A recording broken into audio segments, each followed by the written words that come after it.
Hello, everyone. My name is Carolyn Cooper. I'm the Senior Vice President of Marketing and Communications at Project Lead the Way. Today, we welcome educators across the country to discover ways that PLTW can provide an exceptional learning experience for students and to share how to make programs possible through various funding opportunities. Before we begin, I'll share a few tips on how to maximize your webinar experience. We have several PLTW team members joining us today to moderate the Q&A as well as the chat box. Thank you, Esther Gonzalez and Rob Spurka. So please join the conversation, share your story, and ask questions by engaging with fellow participants and subject matter experts. Our team members are available to answer questions throughout the webinar, so please submit them through Q&A. And don't worry if we aren't able to answer your question live today. We will follow up after the webinar with additional information and answers to any outstanding questions. So again, I encourage you to use the chat area to talk about the content and network with other attendees. And we also welcome you to take our next step survey at the end of the webinar today. On to the agenda. Today, we're going to give you a brief introduction to Project Lead the Way and what it provides you and your students. We'll hear from actual PLTW students about their experiences with Project Lead the Way program.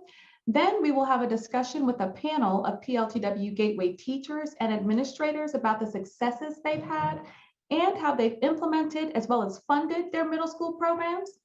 After hearing from your peers, we'll show you what it's like to be immersed in a PLTW Gateway classroom. Then we'll share information about grant and federal funding options available to schools and districts. And finally, we'll round out our time by answering any questions. Middle school is a time of exploration, a time when students are figuring out what they're passionate about today and how that relates to who they'll become tomorrow. The PLTW Gateway classroom experience engages students, fueling that exploration. Time and time again, we hear stories about student discovery with PLTW, how students who normally don't step forward are the ones who shine in class, and about the effect on the teaching experience. We hear how teachers who've reached a burnout point have been reinvigorated once they've had the chance to teach Project Lead the Way. The stories are consistent. PLTW's research-proven, hands-on, problem-based curriculum unlocks students' and teachers' potential. During this transitional time, middle school, PLTW Gateway inspires career confidence and empowers students to lead their own discovery. The hands-on program boosts classroom engagement and excitement, drives collaboration, and sparks aha moments and deep comprehension. As students engage in the program's pathways in computer science, engineering, and biomedical science, they see the range of career paths and possibilities available to them. PLTW's unique problem-based instructional approach supports student ownership of their learning, provides appropriate scaffolding, and prepares students to tackle real-world challenges. Industry-validated curriculum empowers students to gain the in-demand, transportable skills that are highly sought after by employers. And our pre-K through 12 focus progressively prepares students for more challenging, higher-level work and ensures that students can develop a deep understanding of concepts and practices as they advance to high school. When we say career discovery, what exactly do we mean? Here are just a few examples. In the Computer Science for Innovation and Makers unit, students think like hardware and software engineers, physical computing technicians and artists, and wearable technology designers. In design and modeling, they assume the roles of drafting engineer, design engineer, mechanical engineer, and statistician as they use the design process and solve problems. And in medical detectives, students explore a variety of career paths as they act as emergency room doctors and nurses, microbiologists, neurologists, epidemiologists, and more, all of the ologists. The 10 units within PLTW Gateway provide a variety of possibilities to serve the needs of each school's students and communities. And because real-world problems are not confined to just one discipline, the curriculum engages students in interdisciplinary learning that integrates multiple fields of study. And to ensure that more middle school students have early and equal access and can leverage the opportunities created by the PLTW experience, we offer all PLTW Gateway units in both English and Spanish. All students and teacher materials are available in both languages at no additional investment to support a variety of immersion models. We'd like to thank our transformative partner, Chevron, for their generous support in making this possible. And to prepare educators to lead the learning and build their confidence in subject areas, we provide transformative professional development. PLTW core training is designed to create dynamic learning experiences for educators through powerful and flexible instructional support, as well as an ongoing professional community. Teachers take on the role of a student, engage in in-depth exploration of PLTW coursework, and gain invaluable experience to take back to their classrooms. Now that we've provided a big picture view of the PLTW Gateway program, we want you to hear directly from some of our students. Last fall, we were able to interview students about their PLTW Gateway experience. While watching the interviews, keep an eye out for the transportable skills that these students possess. We couldn't be more proud of them, and we hope that you are as well.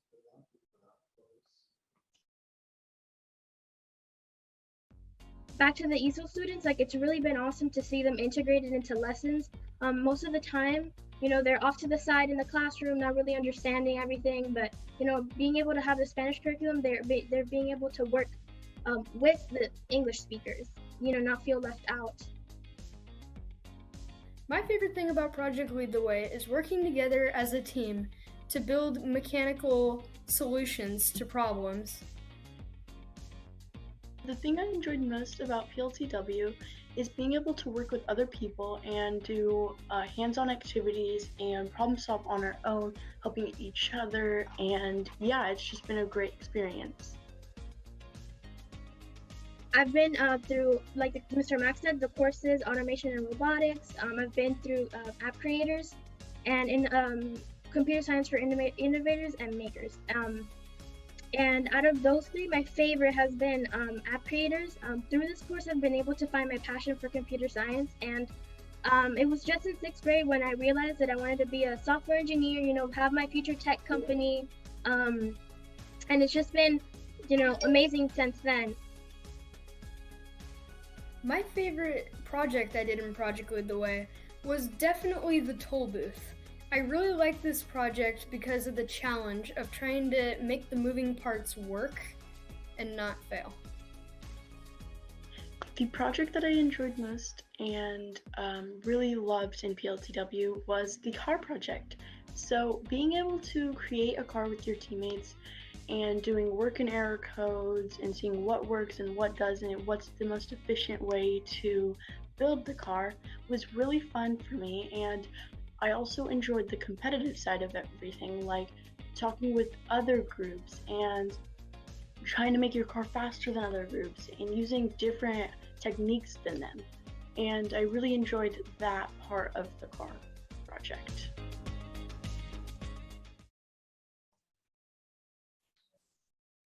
Every time I see these student interviews, I am reminded why I do what I do. Thank you to these students for sharing their time with us last fall so that you are able to hear from them today. And thank you so much to our panelists for being here to share their stories. I will briefly introduce all of you and then we will dive into our questions. We have Mr. Ralph Alvarado, our 21-22 PLTW National Gateway Teacher of the Year with the Lusher Charter School at the Advocates for Arts-Based Charter Schools in New Orleans, Louisiana. We also have Mr. Matthew Anderson, PLTW Gateway Master Teacher with the Joe Walker Middle School, Westside Union School District in Quartz Hill, California, as well as Dr. Betsy Baker, Superintendent of Spring Cove School District in Pennsylvania. Welcome to all of you this afternoon and evening, depending on which coast you are residing on. Thank you so much for joining us. Thank you. Thank you. Great. I'll dive into my first question. So what was the initial motivation for bringing Project Lead the Way Gateway to your school? I'll start with you, Mr. Alvarado. What problem were you solving for? It wasn't really a problem. It was just the fact that my experience with Project Lead the Way has given me just a lot of great student responses and great student engagement through the years of Project Lead the Way. And so when I got to my new school, I was really looking for a way to engage students in a different kind of light, because our school is an arts-based school. And Project Lead the Way really just sets us up well with the hands-on learning and the project-based learning to get students engaged in a different way. So, it really creates a great atmosphere for our students and our teachers to be creative, and kind of takes the workload off of our teachers so that they can feel good and be creative in that space. And then that directly leads to student engagement, which, as we know, is kind of a hard thing to do these days. So yeah, we were really just trying to get students involved and engaged in something different than arts-based education, and Project Lead the Way fit the glove perfectly. Wonderful. Thank you so much. I'll pivot to you.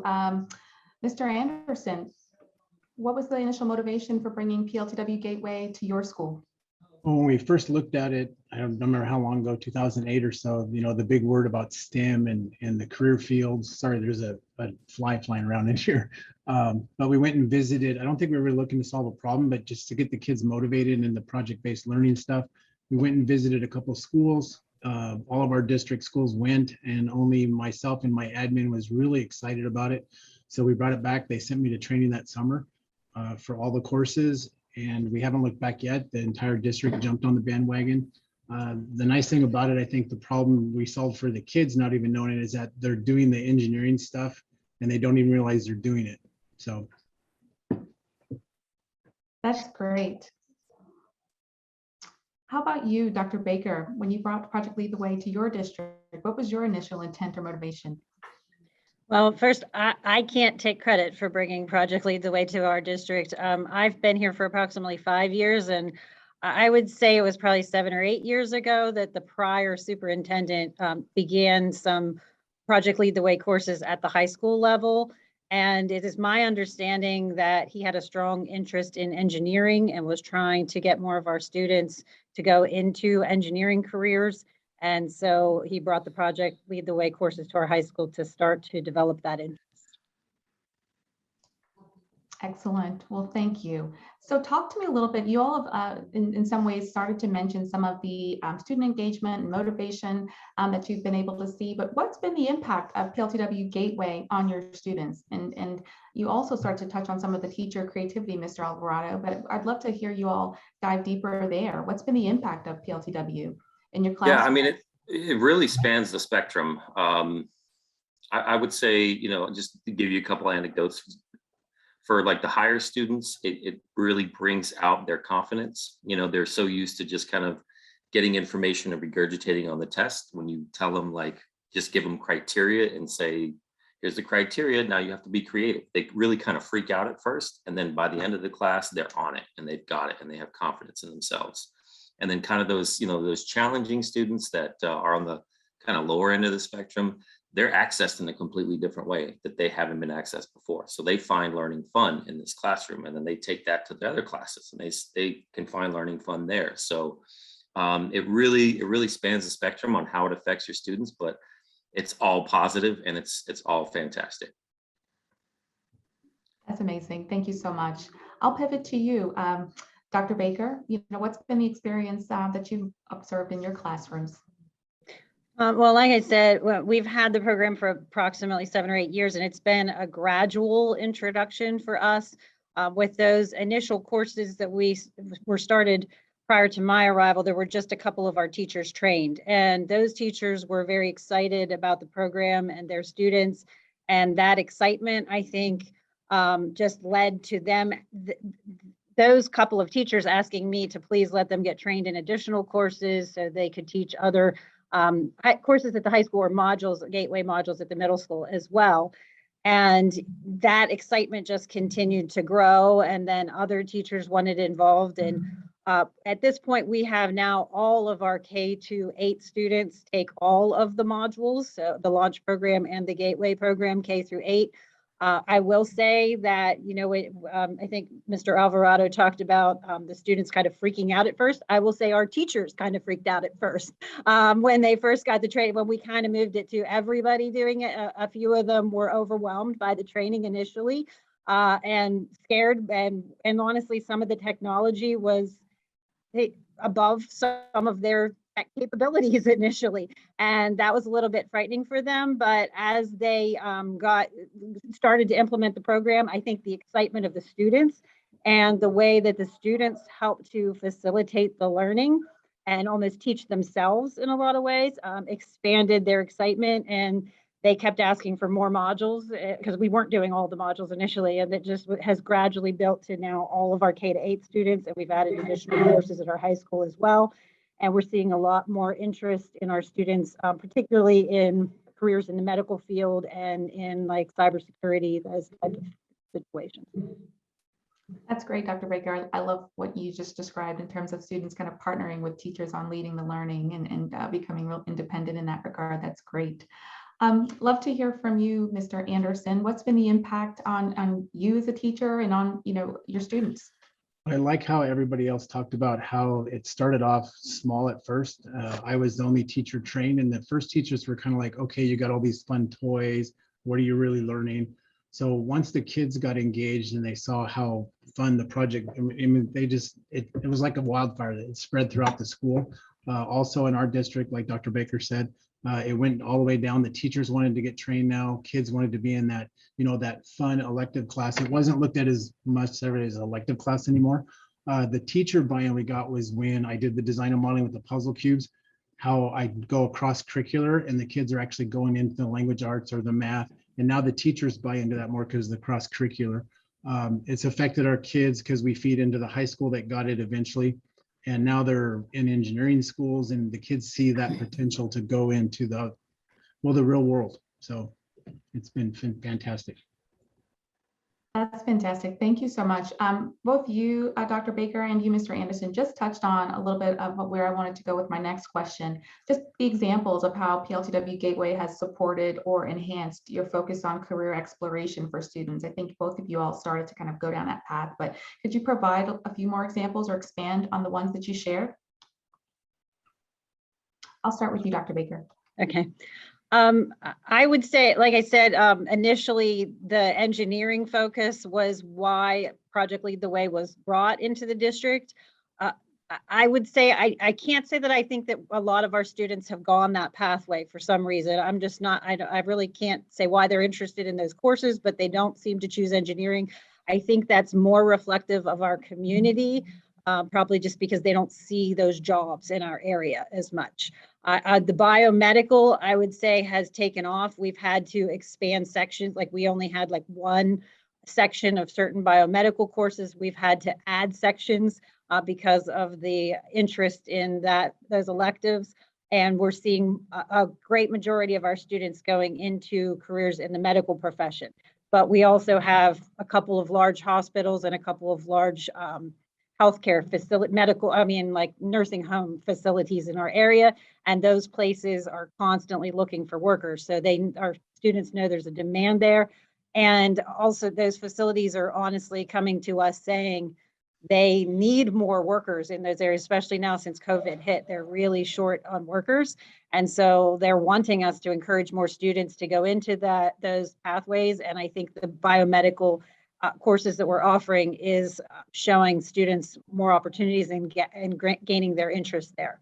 I will also say we've been surprised really by the computer science courses, how honestly, people like me did not grow up. I did my master's paper without internet. I bought a computer so that I didn't have to type it on an old typewriter. And, so like that, I didn't grow up with it like these kids now, and they just gravitate toward that and naturally understand it. And like I said, they're teaching it with the teachers, and how they pick up that information so quickly and the interest that they're getting in the cybersecurity and computer programming. That has opened their eyes to a lot of careers that I don't think we would have otherwise shown them were opportunities, and kids have really found their niche for that. They'll say, I think one of the students said, I found my passion with computer science. We've heard kids say that exact same thing. That's so encouraging. I love that you've been able to tie that industry education connection and also to the broader community. Thank you for that. That's a great example. I'll pivot to you, Mr. Alvarado. Can you tell me or share some examples of how PLTW Gateway supported or enhanced your focus on career exploration for students? Yeah, it's been a little bit difficult for us, or for me, because we are an arts-based school. So because of our contract and things, we can't actually come out and say we're a STEM school, but we really are too. But no, we partner with Chevron, and we bring Chevron employees in for career nights for our engineering pathway. Our biomedical side is a partnership with Tulane University and Tulane Hospital. So they bring doctors in and do some things for our biomedical students.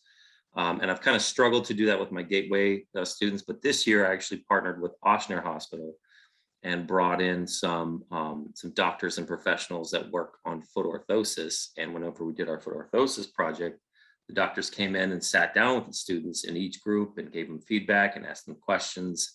And that was just, I had students I didn't think were engaged that kind of turned around to me and said, that was fun. And honestly, whenever the doctor left, I mean, he was giddy. He was kind of like bouncing up and down, saying it was, he hadn't had that much fun in a long time. So the Project Lead the Way curriculum really sets itself up well to reach out to any professionals that you have in your area and bring them into what you're doing.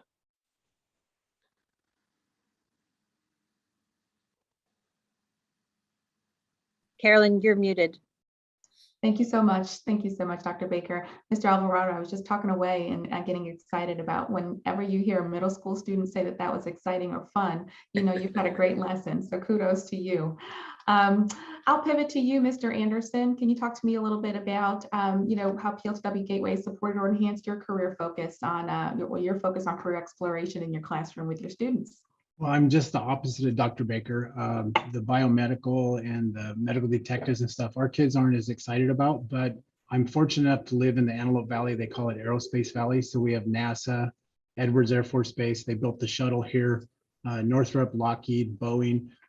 We get these guys to come in and the kids, so we have that other end of it, of the Gateway spectrum, where the kids love it.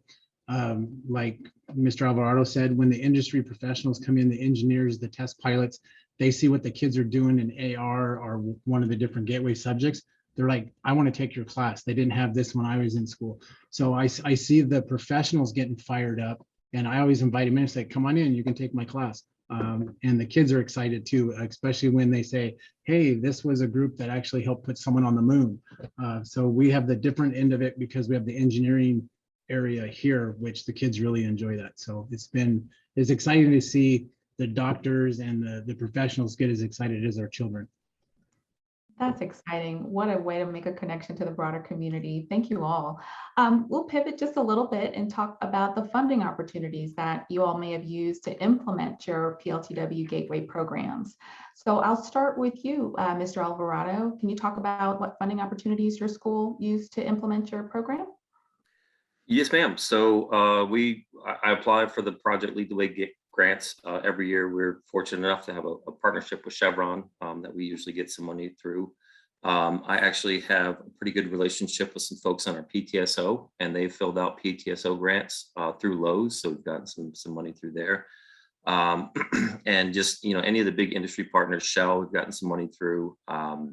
There's so many grants. STEM's kind of the hot topic right now. So there's so many grants available out there. I will say that PTSO grant, just have to say one more story because this was huge. Every year we make a pull toy for AR, and we finish it around Mardi Gras time here in New Orleans, and we do a pull toy parade for our kindergartners. So our 8th graders walk to the lower.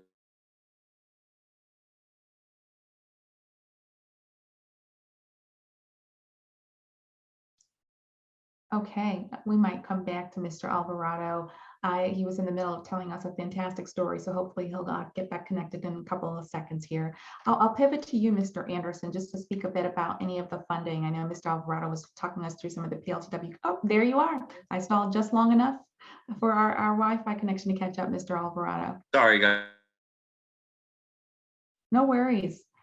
And we may come back to you because I feel like we might still be a little spotty here. So I'll pivot to you, Mr. Anderson, to talk a bit about some of the funding that you may have implemented or used to implement your PLTW Gateway program. I think the biggest one was when we first started out, of course, the Project Lead the Way grants.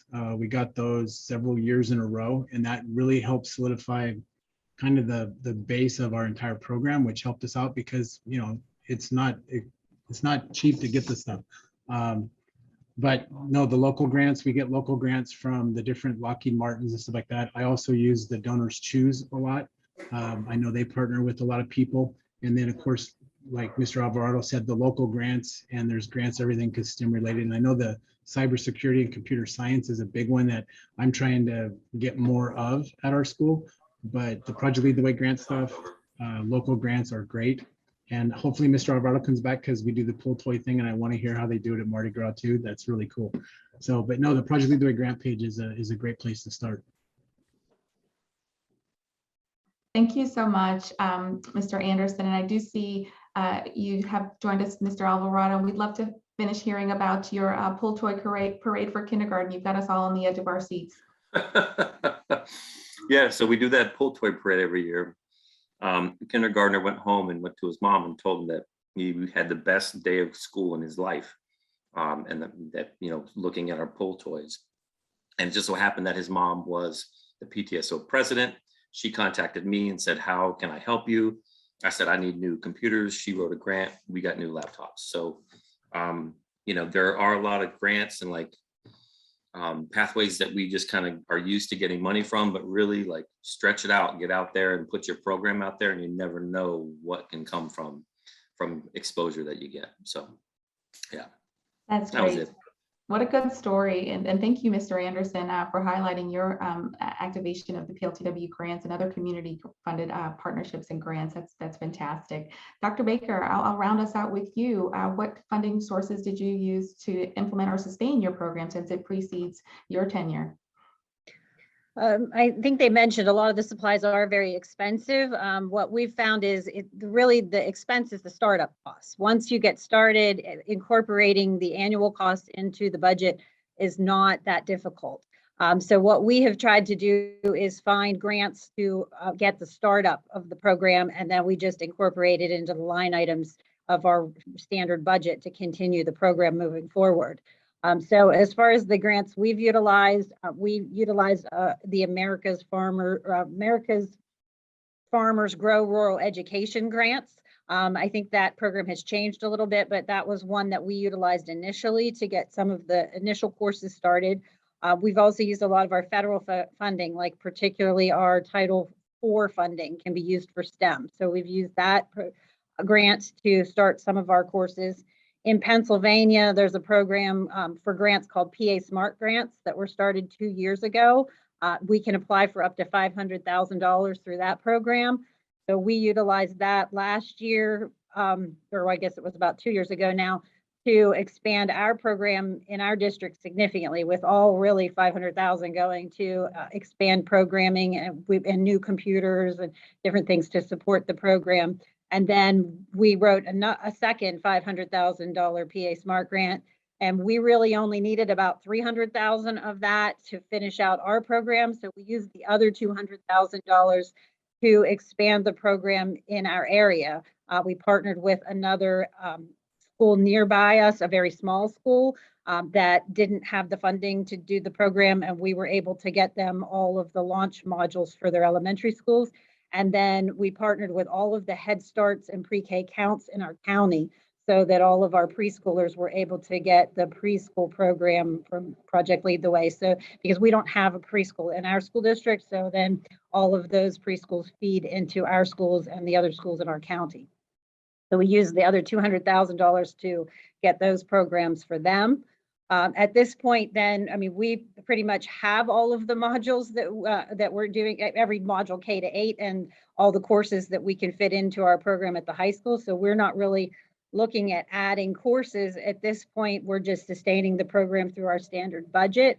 But I will say, if there are other people out there that are looking for startup costs, I can tell you, just because I'm writing these grants now, that there are a lot of ESSER grants available. Your ESSER ARP or ESSER 3 or whatever you call it in your area would be one that you would definitely be able to utilize for the startup costs for some of these programs as well. Thank you so much, Dr. Baker. You provided such a good overview of a variety of different funding sources. So I really appreciate you providing those examples. And I'm eager for my colleague, Autumn Berry, to speak to those in more detail in a couple of slides. But just big thank you to all of our panelists for taking the time to share your experiences with us. I know you'll be staying on the line and helping chime in as folks raise other questions in the chat and also at the end of the webinar. So thank you so much again. Thank you. You're welcome. One of the best ways to find out about a PLTW classroom is to actually visit a PLTW classroom to see the students and teachers in action. But since we aren't able to physically take you to a classroom, we wanted to provide you with the next best thing, a 2-minute peek at what your classroom could be.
Thank you to all of the students and teachers for their enthusiasm for PLTW programs. Next, I'd like to transition to our presenter, Autumn Berry, Senior Director of Implementations. Thank you, Carolyn. As Senior Director of Implementations, one of my favorite parts of my job is working alongside school administrators and teachers in creating a customized implementation plan that meets their school's vision and goals to expand opportunities for all students. We just heard from our panelists how they have seen firsthand the way PLTW has transformed the learning and teaching in their schools. But the first step in that transformation process is in creating a strategic plan. And part of that plan is having a detailed view of the required investments and identifying the funding sources that you can use to support your program. PLTW programs vary in cost, but each program includes investments in 3 categories: participation fees, professional development, and equipment and supplies. The participation fee is an annual fee that covers all of the curriculum access and software rights for your PLTW programs. To be able to teach one of our courses, a teacher must be trained by PLTW in our core training experience.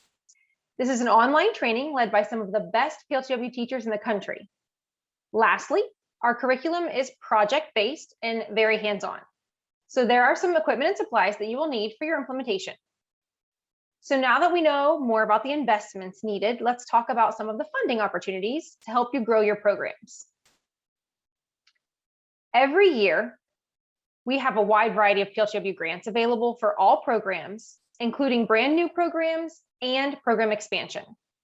These PLTW grants are made possible by our partnerships with leading organizations across the country. And since 2016, we've awarded over 5,300 grants to schools, totaling over $51 million. And this year, we have more grants available to schools than ever before. We have brand new grant opportunities for all 5 of our programs currently available on our website.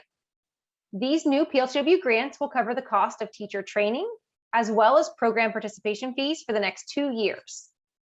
Please check our grant opportunity webpage to find out more and schedule a meeting with your local PLTW team member. We're ready and willing to find out more about your district vision and to help you with your grant application. Through these grants, PLTW will partner with your school or district to help you throughout your PLTW implementation journey and beyond. Applying for PLTW grants is easy through our simple application process located in your My PLTW account. And if you don't already have one, you can create this account quickly and easily on our website. We award grants on a rolling basis from July 1st through June 30th, so schools may submit applications annually. PLTW keeps applications on file until June 30th of each year. So we may consider schools for more than one grant opportunity throughout the funding cycle. Our PLTW grant opportunities are amazing, especially this year, and we encourage everyone to apply. But in addition to grant funds, there are other funding options to help you grow your PLTW programs. Let's spend just a couple minutes discussing them and the newest option in particular. The American Rescue Plan, or ARP, was just signed into law this year and provides highly flexible, unprecedented funding through the Elementary and Secondary School Emergency Relief Fund, or ESSER. This program creates a unique opportunity for innovation, equity, and access within your school, and many schools are already taking advantage. These funds may be used to support all three PLTW investment areas. Just a few details about use of ARP. 80% of LEA's ESSER 3 funds are highly flexible and can be used for a wide variety of activities in response to COVID-19. These ESSER 3 funds may be used for any activity currently authorized by existing federal law, including Project Lead the Way. Additionally, no less than 20% must be used to address learning loss through the implementation of evidence-based interventions to respond to students' academic, social, and emotional needs and address the disproportionate impact of the coronavirus on students. So in simplified language, what are the allowable uses? The funds can be used for curriculum for all students, teacher training, allowable ESEA and Perkins uses, equipment and supplies, technology, in-school, after-school, and summer learning. Because the Act references evidence-based curriculum, we created evidence papers, one for each grade level, which enable you to dive deeper into the structure of our evidence-based curriculum, learn about our unique problem-based learning approach, and review the research supporting the positive impact PLTW has on student achievement. You can download these resources from our website. Is your head spinning yet? There are so many opportunities. ARP, Perkins, ESSA. So to help you break it down and compare, we have created a federal funding side-by-side resource on our website. This will help you see what federal funds are available and which ones can be used for our three investment categories. Once you get a handle on all these funding opportunities, you're probably wondering, where do I start? For that, I'm going to turn it back over to Carolyn. Thank you, Autumn, for the excellent overview and the resources preview. Yes, we are absolutely happy to support you with next steps. We recommend that you connect with the PLTW team member to discuss any questions that you have. Also, visit pltw.org. On our PLTW Gateway page, you can use the range of resources like our science standards alignment, unit outlines, and summaries to help you plan your implementation. You can also read blog stories about how other schools have unlocked student potential with PLTW and access those additional funding resources for ARP, Perkins, and ESSER on our funding and grant opportunities page. And also be sure to apply for grant funding at mypltw.org. So that really concludes all of the content that we prepared for today. Just want to thank you again for your time. We will be launching a poll to find out what next steps we can help you with. You should see that on your screen momentarily. Within a week, you'll receive an email with the recording of this webinar and those additional resources that we referenced to help answer any questions you might have. And if you'd like to reach out to a PLTW team member, use the link that's been posted in the chat. This information will also be included in the follow-up email. I will kind of give voice to some of the questions that we have in the chat and just stay on the line a few moments more to have team members chime in and help me answer those. But for those of you that won't be staying on, thank you so much for your time, and we really appreciate your attention and hope to hear from you soon. Have a great rest of your day. Okay, I'm going to start to see if we've been able to address the questions that have come through. Okay, I have one here. Can anyone train to teach PLTW? I've never taught something like computer science or engineering. Okay, yes, anyone can become a PLTW Gateway teacher. We've got countless stories of teachers who found that they have confidence in leading the learning in areas where they previously were quite unsure or just didn't have a science background. So absolutely, through our PLTW core training, we want to make sure that we do ensure that folks feel confident to lead the learning in these areas. Okay, well, yep. All of the questions that have come through the chat have been addressed. I'm not seeing any new questions come through. What kind of support do first-year schools have in implementation? Our engagement team helps schools understand next steps throughout the process. We also have peer guidance available at any time through our online community tool, as well as our solution center. You can reach those folks by phone or email. Mr. Anderson, I see you chimed in. Would you like to add anything there? Well, I just saw in the chat box that someone asked if the recording of this will be available and how to get that. Yes, thank you. And I do see Esther from PLTW team has said the recording will be sent out after the session, so expect that in a follow-up email. Great. Good deal. Well, it looks like the questions have slowed down, if not have all been resolved here. All right. Well, thank you everyone for joining us and hanging on for a few minutes while we gave voice to some of those questions in the chat. We really appreciate your time this evening. Take care.